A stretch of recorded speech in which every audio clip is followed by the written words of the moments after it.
Welcome into the Odds and Audibles podcast. I'm Matt Prehm, Jared Mack, Erik Skopil on the show.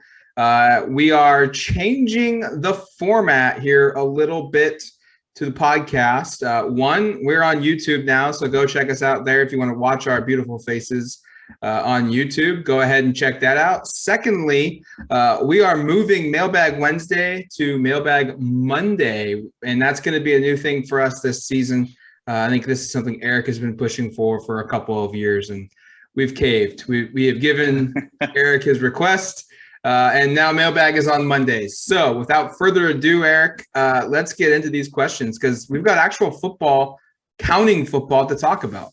We sure do. And I will say before I start, I haven't had an audience to read before since like maybe Mr. Ferrari's 11th grade English class. So I hope I stand up to a lot of pressure here. A lot of pressure from the YouTube audience for me to read okay. So hopefully I do okay reading. Wish me luck. All right. First one from @NatFod. Now that we've seen Fresno State in action, did you all see any strengths to watch out for or weaknesses to exploit? Hashtag Odds and Audibles. Yeah, we got a chance to see Fresno State on Saturday. They beat UConn, 45-0? Yeah. I don't know how much we can take away from this because UConn might be the worst team in the entire country. Point blank period. But I don't know, Jared. We all watch portions parts of it. Game. Yeah. What stands out, Jared? I kind of agree with you. It's hard to really take a lot from that game because UConn is so bad. I mean, Fresno State was a 28 point favorite against UConn, which is ridiculous. So, but yeah, Fresno State they're a solid team. Their offense is going to be something Oregon will have to try to handle. They definitely have some firepower there. Jake Haener, is that how you pronounce it? Haener.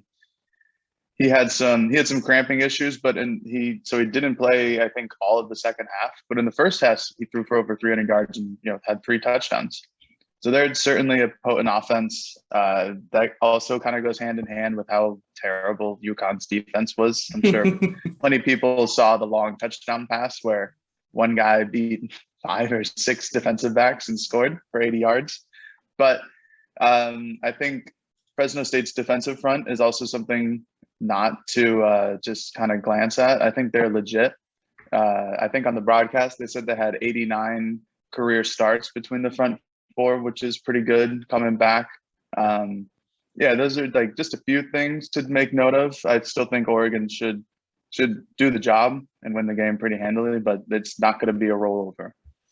Jake Haener threw for 331 yards and 3 touchdowns in one half of football, and was like 20 of 26. And I don't think any of his throws, watching him throw in the first half, most of them were not like these NFL rocket arms like that we see Herbert, that we saw Trevor Lawrence or Justin Fields throw the last couple of seasons in college ball, where you're like, holy smokes, like you needed a rifle arm to even get it there, and then let alone the accuracy. Like that's not Jake Haener.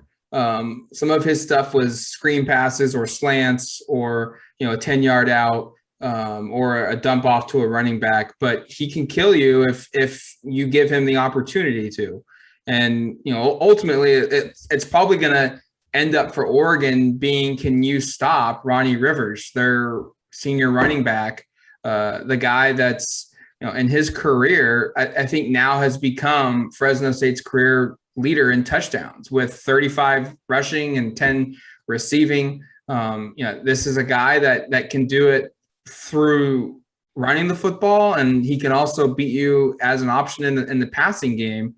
That's going to be ultimately what you stop Ronnie Rivers, you stop Fresno State. I think their defense will give Oregon a solid test, but like both of you guys have said, like UConn had 9 first downs. They were 2 of 16 on third down conversions. They had just 107 yards of total offense. But this is like the worst college football program at the FBS level before the pandemic. And they were playing their first football game in 600 days. Just a couple extra thoughts on Fresno State before we move on to another question. I think when I look at schools like Fresno State in the Mountain West, I think they have some Pac-12 talent at like the top end of their roster. The depth is the issue. So like I look at them and I go, Jake Haener started at Washington. He's a very high-end quarterback. He'll probably have an opportunity to play at the NFL, never as a starter, but maybe as a backup scout team guy. He's that kind of a caliber quarterback, I think. Ronnie Rivers, Matt just ran through it. Only reason he went to Fresno State is because his dad's like one of the school's other legendary running backs. So there's this kind of lineage there. And then Jalen Cropper, their top receiver, who had the nice touchdown that Jared was mentioning a second ago, where he ran through a bunch of guys, that was a 4-star recruit who had offers from most of the Pac-12 in 2019, but chose to go to Fresno State over those schools. So I think there might have been some academics. But when you look at them, they have Pac-12 caliber guys at the top. The issue is that you get past their top couple of guys, and it's not quite the same caliber. I don't think I saw anything yesterday that leads me to believe that Oregon's going to lose the football game, but I certainly didn't see anything that leads me to believe they're going to win by a similar margin to how Fresno State beat UConn. I don't think this is going to be 45-0 at Autzen next week. Probably going to be a game that's 2 to 3 scores, maybe early, and maybe they push it to 4 or 5 late, maybe. But I don't think Fresno State's like a walkover game. This is probably about as solid of a first game you can get not playing a Power 5 team, in my opinion. I think the expectation, right, for this game should be that in the first half, it's probably going to be a 2-score or fewer game in favor of Oregon. And then midway through that third quarter, late through that third quarter is when this game probably expands from a lead perspective from Oregon, where they end up winning this game by 3 scores or more. I think they're, I haven't wrote the story yet, but I think the early betting line right now is 20 and a half points in favor of Oregon. So it's kind of right around there. Like I totally anticipate this game to be close, a 1-score game or maybe a 2-score game throughout most of the third quarter. And then, like you said, Eric, the depth of Oregon will kind of pull away in the fourth quarter and make this game look probably more like a 4-score win for the Ducks or something of that nature. Next one, also staying on the Fresno State game topic from @TakeItCheesy. What would be the better game against Fresno State, an offensive shootout or dominated by defense? What is your expectation for points scored and points allowed by the Ducks for it to be considered a great showing? #OddsNaudible. See Den comments. Ideally, I'd like to see no more than 14 points allowed and 35 plus points scored. I actually kind of liked that last kind of expectation that TakeItCheesy left there of 35 points scored or more for Oregon, 14 or fewer for Fresno State. That feels like if that's the result, I would take that. I'd be pretty pleased with that based on what we saw from Fresno State's offense. If Oregon could keep them 2 scores or fewer, I think that'd be good. In terms of what would I like to see, I certainly don't want to see a shootout, because if we see a shootout, that leads me to believe Ohio State's going to just tear up Oregon's defense, because we talked about Jalen Cropper is a good receiver in his own right. Jake Haener is a good quarterback in his own right. Ronnie Rivers, same thing. But Ohio State, like, they might have the 2 best receivers in the country. C.J. Stroud's a former 5-star recruit. Running back is always a strength there. They have a bunch of guys that are going to roll through. Some guys we've seen the last couple of years even. So, yeah, I don't know if you want it to be a shootout, and I think you'd be disappointed. Like he said, if Fresno State scores more than 3 scores, I think you're going to be probably a little bummed out by the outcome. 3 scores as in, like, I think that could be 21 points. Let's say 21 points. I'd be disappointed. Yeah, because like if they get 3 field goals, I'm ecstatic with that. Sure. So I think 21 points is the right way to put this. If I would be okay if they go over 21, if it's a game in which Oregon's in the 60s and their starters are out at halftime, like where maybe Fresno State keeps their first string offense in and Oregon's second and third string defense maybe give up 2 or 3 second half touchdowns.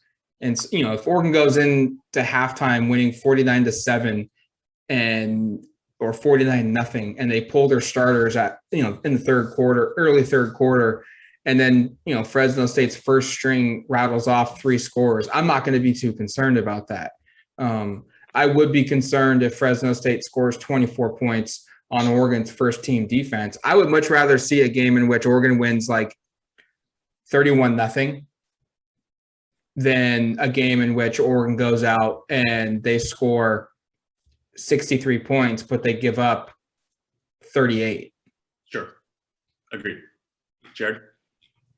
I think Fresno State is probably going to put up 21 points no matter what.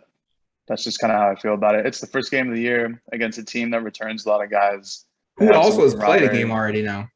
Who have already played a game against another, an FBS team. And I just think that they're going to be I know UConn is, kind of there, but sort of.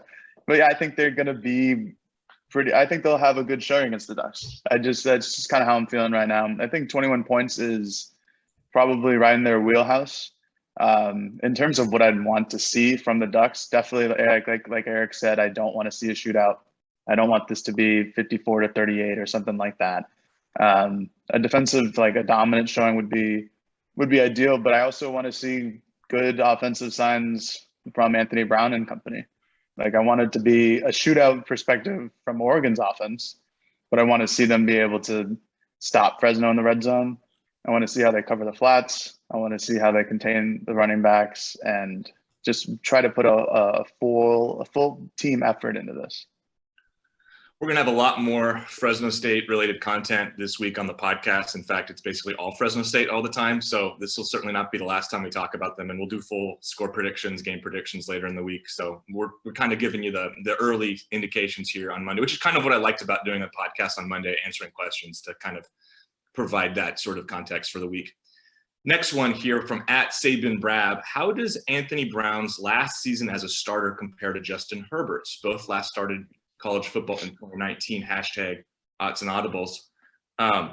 First off, neither player were all conference. How about that? I went back and looked at this, and I think I knew this was the case, but Justin Herbert not being first or second team all Pac-12 when the Ducks went 8-1, and he had arguably the second or third best individual quarterback season in school history. Damn, that seems completely wrong. They had Tyler Huntley and Anthony Gordon above. So there's some research I did that kind of bummed me out. It's hard to compare their seasons because Brown only played in 6 games before he suffered a season-ending knee injury against Louisville. I would almost look at 2018 when he played in 12. Well, but I wanted to look at 2019 because I actually think there's some really interesting data. I parsed through this a little bit. Because Herbert played so many more games, he has so many more pass attempts. If you were to prorate Brown's pass attempts to what Herbert had, Brown's season is just as good, if not a little better than Herbert's actually. Interesting. So only in 6 games, it's about a third of the pass attempts. I don't know if it's because Boston College threw it less or whatnot, but if you were to say Brown played a full schedule or had the same number of pass attempts as Herbert, he would have thrown for 3,900 yards. Herbert only threw for 3,471. He would have had 28 touchdowns and 6 picks compared to 32 and 6. And this was the one that was sort of interesting to me. We talk about the deep ball. Anthony Brown averaged 9.8 yards per attempt in 2019 in that limited sample. Herbert averaged 8.1 per attempt there. So from a moving the ball down the field perspective, Brown has the history of doing that. So there's just some context. You go back at 18, like Matt says, the numbers certainly aren't quite as comparable. I think Brown, he was off to a really good start is what I'll say in 2019 before things fell apart for him from an injury perspective. And I think we haven't really talked about it, but we should note that this guy who's got 2 different knee injuries that he suffered. So be aware of from a physical perspective, he's not certainly the guy he was when he arrived in college. Yeah, it's certainly, Herbert is the better pro prospect. Easy. But that doesn't mean Anthony Brown can't be an all-conference quarterback for Oregon in 2021. It doesn't mean he can't be one of the better quarterbacks in college football. I think the expectation for him would probably be to have a touchdown to interception ratio of 2.5, 3 to 1, probably complete upwards of 62, 65% of his passes and be a guy that throws for, if he plays all 12 games in the regular season, be a guy that goes over 3,000 yards passing. I think that's a fair expectation. I've said this on the show multiple times. I think he's not going to be the first team quarterback in the Pac-12 voted by the coaches. I also think he's going to be one of the remaining quarterbacks that get named to the first team, second team, or the second team, third team, or honorable mention. He'll be one of the better quarterbacks in the league, but he won't be the best quarterback in the league. Anything to add, Jared? Yeah, I think people forget that Anthony Brown was pretty good at Boston College. Like, I watched most of the games that he played because I'm from the area, but the offense that Boston College ran when he played was prehistoric. They basically lined up 5 to 6 offensive linemen at all times and ran the ball down the opposing team's mouth every down. And what Anthony Brown did so well was play action and throwing deep balls. That's why he averaged, Eric, would you say 9.8 yards per attempt? That's exactly what he did. They would lull the defense to sleep by running the ball basically 80% of the time, and he would catch a defensive back slipping. Someone would release, and then he'd find him.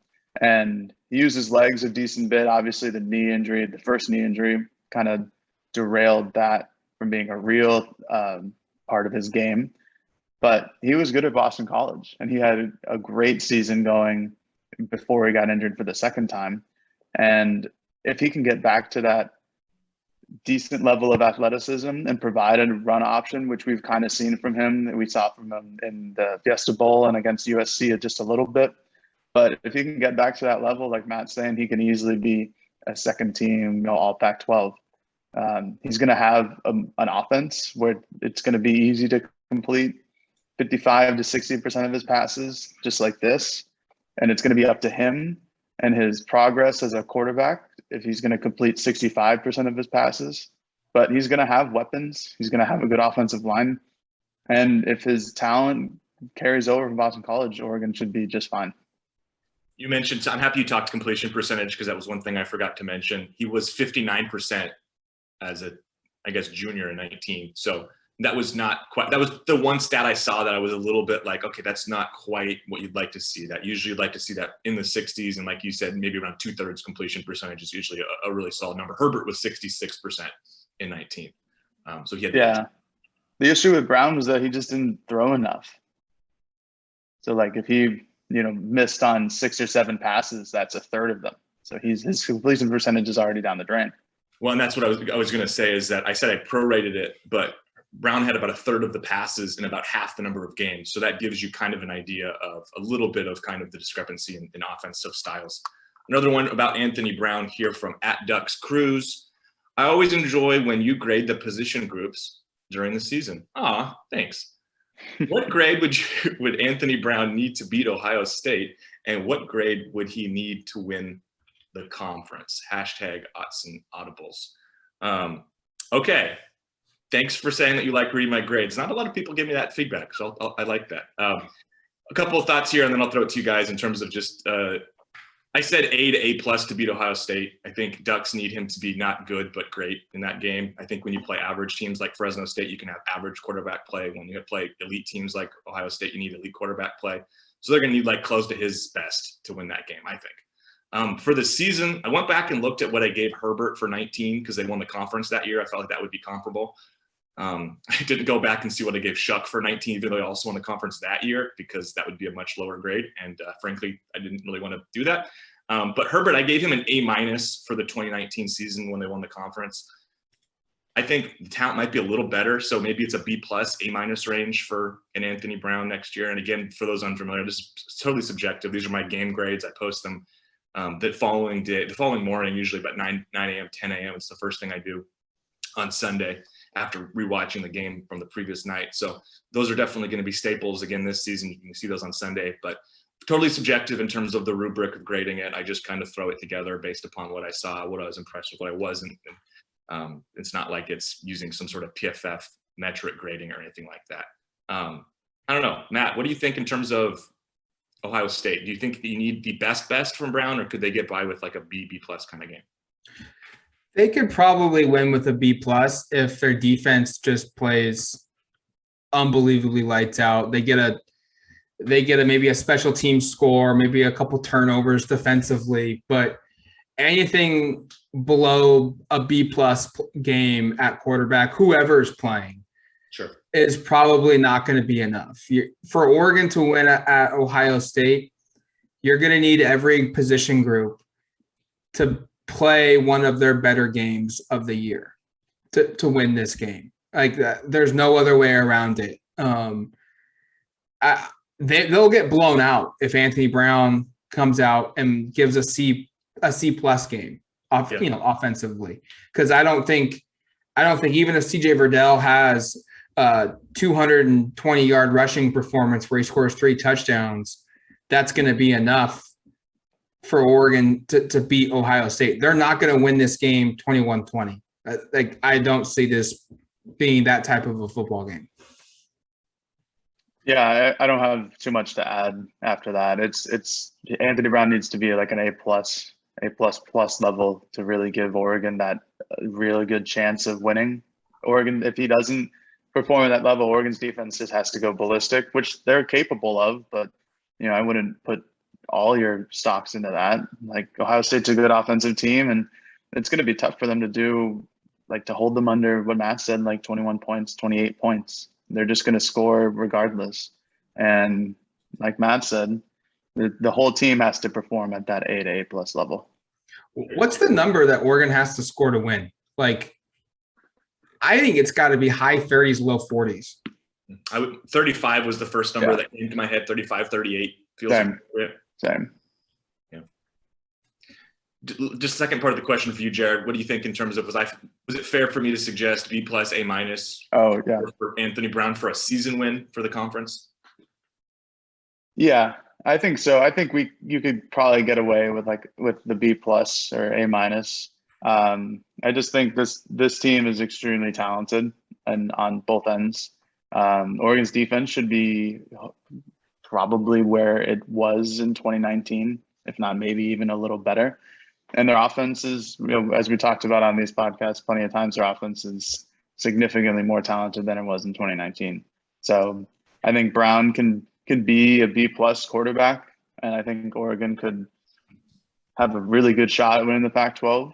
I think he could be a B quarterback, and think they could have a really good shot at winning the Pac-12. I was going to say the conference might be a little worse this year too, so maybe you don't have to have quite the same. Maybe not, but Utah was almost undefeated going into that conference championship game too. I don't know if there's another team in the South I think will replicate that in 21. Maybe USC if they fire on all cylinders. I just don't know about that offensive line. All right, next one from @PrincePuddles is, if healthy, what's the ceiling for CJ Verdell? Seems like we've been waiting for CJ to quote unquote break out and meet his potential. Or do you think we've seen the best Verdell has to offer? I don't think we've seen the best. I also think, breakout's a weird one because I think we all know he's really good when he's healthy and available. He's just not always healthy and available. So, I think what we saw, if you want to talk about a breakout, what about his almost 300-yard rushing against Utah in the Pac-12 championship game I just mentioned in 19, where Utah hadn't allowed a single 100 rusher, and I think Verdell had like 250 yards, and he had like 280 yards against Washington State earlier in the season. He's got, I think, 3 of the top 8 or 9 individual rushing games in school history. So, he's had those moments. It's just carrying it over a season. And it's not even consistency in terms of how he plays. It's just he's not healthy enough.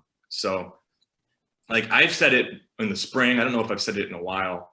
I'm not going to be surprised if Verdell has an incredible season. If he's fully healthy, this offense, I think, is going to take a step.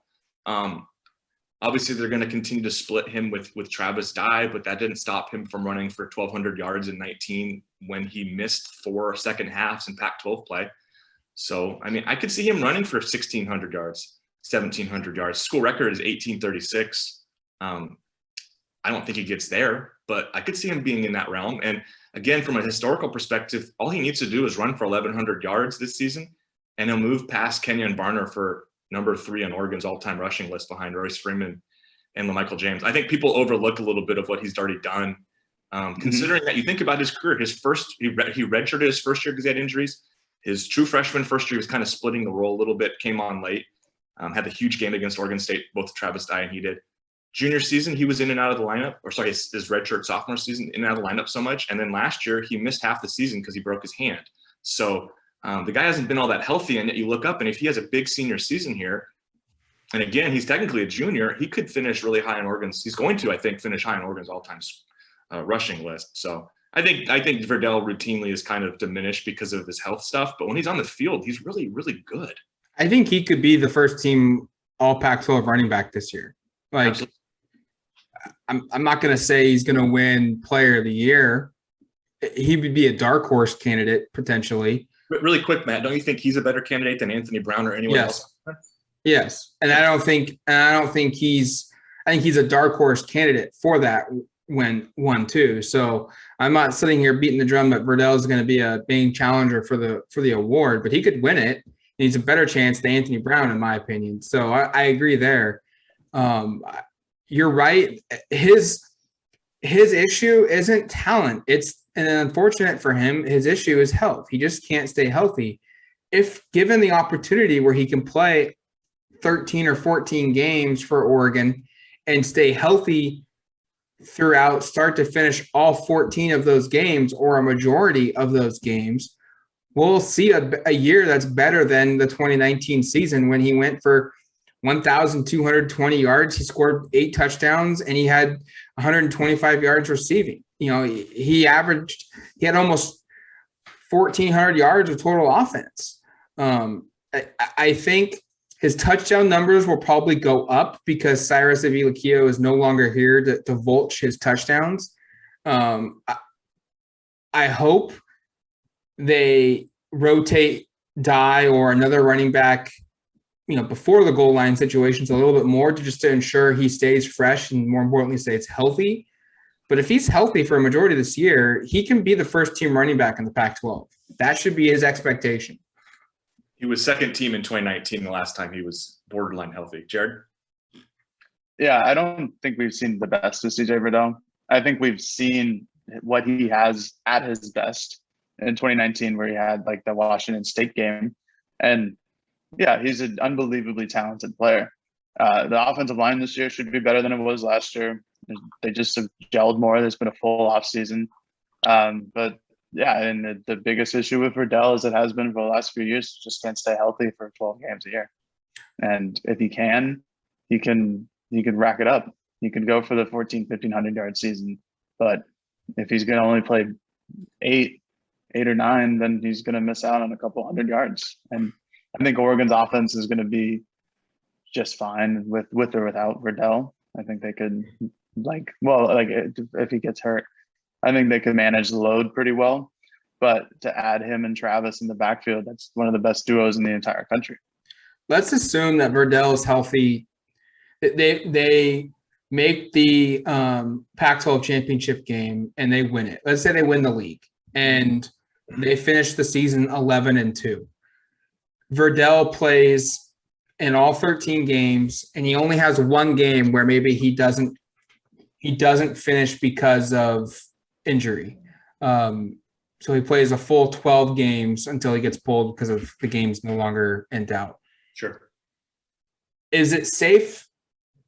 Would you be surprised, if he has an All-American type season? Maybe not first team, but could he get to a second team, a third team, or maybe even a first team All-American? Would that surprise you? Because I think we're all in agreement. He should, if healthy, be a first team All Pac-12 running back. Can he get to that next level where he's an All-American? I think he can. There are some really good running backs that are returning. Like Breece Hall is going to be almost impossible unless he's hurt to knock off that first team All-American list. There's some other really talented running backs throughout the country. But I think his ability I think he could put up some massive stats this year. And we talked earlier about what does Oregon need from Anthony Brown to beat Ohio State. Maybe Oregon can win with a B Anthony Brown game if they get an A++ CJ Verdell game and he runs for 200. He pulls another Utah Pac-12 championship game. He runs for 250. He has 3 touchdowns.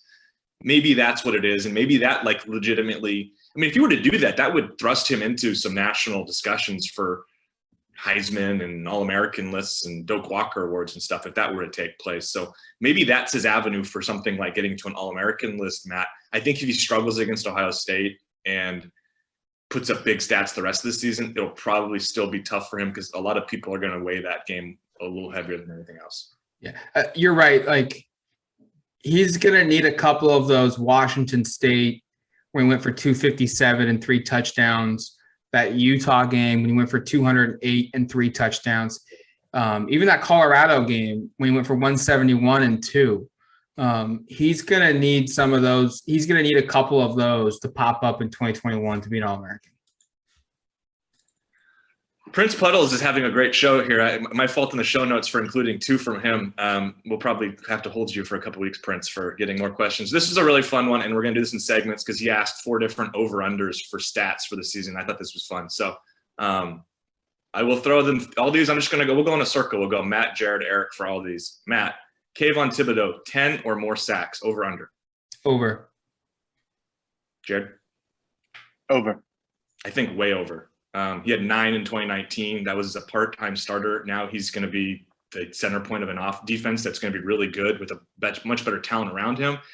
And he'll be playing more snaps. I think he could get 15 or 16. I think he's going to be off to a slow start because a lot of teams are going to double him early on, but then some of the other guys around him will make plays, which will ease up the double teams because they'll have to be freaking out over, hey, we also have to block this guy. Like, we just can't focus everything on KT, which will then open things up a little bit for him. So I expect a slow start, but a strong finish. I think 10 is honestly a little bit of a disservice. If that were a real betting line, probably want to hammer that. I bet a real betting line would be like 12 and a half. Yeah. Yeah, 100%. I don't know if he's going to get there. I think the record's 18 sacks for a season. Jared, can you look that up real quick? I think it's Nick Reed and Ernest. Yeah. Somebody else. My brain's not working very well right now compared to where it usually is, where it feels like it can be kind of encyclopedia with some of this data. But it was like Nick Reed had, I think, 18, and Ernest, somebody else had the same, if you can find it. Sizzle, Terrell Suggs. Well, for Oregon, though, not the Pac-12. I'll look at the reason I bring that up is I think 10 seems low for what the floor would be. I think the ceiling is breaking Oregon's school record in sacks. And I don't think that's going to be crazy. It was Ernest Jones with 13. It's 13? Oh, gosh. 13. I had really inflated that in my head. Oh, he'll break that. I think he'll break that. I think he'll get to at least 13 and a half. In my head, I thought it was bigger than that. For top 10 and a single season sack, he only has to get to 10 and a half. Yeah, he'll get there. There's no question. And honestly, because this is going to be his last season, if he doesn't get an over on this, I think we'll look at his career not as a total disappointment because he's had some huge moments and like all conference stuff, but we would be a little disappointing if this season ends and it's not some sort of injury related thing that stops him and he has like 9.5 sacks or something, 8 sacks. That would be a real bummer, I think. All right, next one. We just talked about this a lot, so we don't have to stay on it too much. CJ Verdell goes for 1,000 rushing yards. I believe he will go over 100, and I also believe he will go over 1,000. He might go over 100 in the first game. Going out on a limb with the over 100. But yeah, I'll take the over on 1,000 as well. I said way over. I think I said earlier, like I could see him running for 1,600 yards this year. Doesn't feel totally out of the realm of possibilities. Might be another over here. Anthony Brown throws for more than 3,000 passing yards. I'm very, this is the least confident I am probably in all of these. But I will say over, but like 3,001. Like it's going to be very close. Right there. That's how I feel too. I'll take the over, but it's going to be by like 30 yards. I'd like 3,000 is a lot. And I think Anthony can do it, but I can also see him throwing for like 2,800 yards, and I don't think that would be a bad season. 3,000 is just a big number. So I think you look at it and say, like, and this could hurt him. Do they do what I hope they will do, where it's against Stony Brook and it's 35-0 at halftime? Throw out Ty Thompson or Jay Butterfield or Robbie Ashford with the first team offense to open up the third quarter to get your future better prepared for the 2022 season, which they didn't do with Justin Herbert and Tyler Shuck in some instances. Maybe not that extreme where Shuck could come in at the start of the third quarter, but if you've got the opportunity to get your younger guys in this football game and keep them with the first team offense everywhere else, you have to do it. I'm going over. I think the only way this goes under is if Brown doesn't start every game. to get to 3,000 in 13 games, he needs 230 yards per game. To get to that in 14, it's 214. To get to that in 15, it's 200. And 200 obviously is very optimistic for the season. That means they're playing for a national championship, which, hey, shoot for the stars. Why not? But like, let's say he plays 13, which is I'll say 14 because I think they're going to the conference. That's 214 yards per game. I think he can definitely do that if he's a starter for every game. Like, I would say he can get over 3,000 if he play. To me, this is more like, is he starting every game? Is he available for every game as it is to like what he actually produces? Because I'd be disappointed if the passing offense doesn't average more than 220, 215 yards in a game. I don't know. That's just my perspective. Final one. Oregon's defense gets 13 or more interceptions. Matt? Yes. I think they'll be much more optimistic in getting those turnovers, in part because of what KT is going to be doing and what the rest of the front seven is going to be doing, getting that pressure. I think last year was a little bit of a fluke with the little turnovers that they did create. I think this year will be more in line with who this team actually is on defense. I'm taking the under. Ooh. Yeah. I'm going to go under 13. I would say they're probably going to end up with around 10.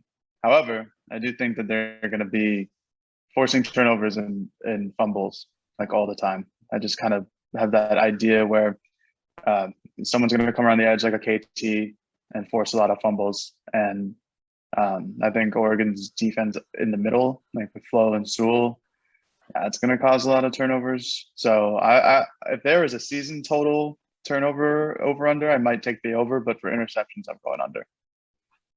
I'm going over. So that's all four. I'm going over. If Prince Puddles, I wish he was working for Vegas, because if these were the lines, I think I stand to make some money, which never happens. Oh, yes.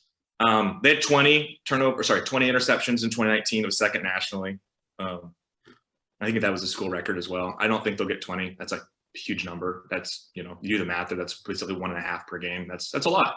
I do think what Jared was talking about in terms of getting after the quarterback and forcing fumbles is a good point. I also think that same thought process of Kayvon Thibodeau getting upfield and Braden Swinson and Adrian Jackson and all these guys getting upfield after the quarterback, in theory, makes me think that there will be rush throws under duress that are going to lead to some balls that are just not where the quarterback wants them to be based upon Oregon's pressure on the quarterback. So I think more than 13, I probably would pick 16, 15, something like that, just a couple over. I don't think it's crazy. 20 is a big number, but I think 13 feels doable to me. It's basically one per game. Those are the questions, Matt. That's what we got. That's all we got? We got more? I got no more. Unless you want me to go find some. We had like 20 questions. I cut it down to 6. And again, I apologize. I think that's a good problem when we've got that many questions submitted. I was also following our show notes, and I realized at the very end that you skipped a couple to get to the last question and reset the order again. So I was looking at it saying, oh, we're on 5. We got one more. Here we go. So. No, I did that, and I was just trying to see if you guys were paying attention. And look at that, Matt. You guys were. You figured it out. Well, that's going to do it for us here on the Odds and Audibles podcast. Thank you for submitting your questions on this Monday mailbag edition. Get used to that. Get used to sending in your questions post game. I imagine the next mailbag that we do will be chock full of Fresno State reaction and quick thought reaction to now playing Ohio State that coming Saturday. So thank you again for submitting your questions. You've been listening to the Odds and Audibles podcast. Talk to you later, folks. Peace.